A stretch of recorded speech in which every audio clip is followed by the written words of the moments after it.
We're in it. Am I supposed to look at it?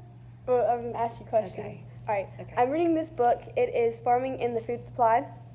All right. And I got some questions from Ms. Long. Okay. I miss one. One of the questions is, if you could help the world with the food and population issue, what would be one thing you would do? I think that a lot of what our society needs right now is education, because, I mean, for us to meet the food demand and to meet the demand with space of land, with the population rising, we're going to have agriculture. That's going to be an essential piece of that. And so I truly believe that agriculture holds the keys to answer a lot of the problems we're facing with food security, as well as malnutrition and starvation in other countries. And so I think we're going to have to really try to educate the public about misconceptions in the agricultural industry. I agree. Okay, the next question is a true or false. It says, is it true or false that global warming is affecting millions of people around the world?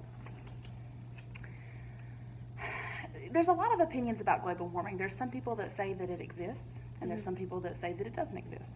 Then some people paint an image of like ice caps going away and polar bears like drowning in the water. There's just a lot of information out there. While I do agree that the world temperature overall is rising, and that probably is contributed to by different forms of pollution, I think that there are different degrees of that.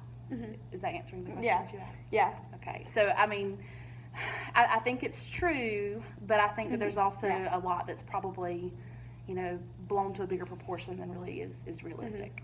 All right, and the last question is, if you were to help a certain farm, what would it be?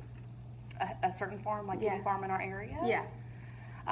Or any farm anywhere. And anywhere. I think that the greatest impact that people can have is to support local. And so when you buy local, you're supporting the farmer like directly up front with CSA programs, which stands for Community Supported Agriculture.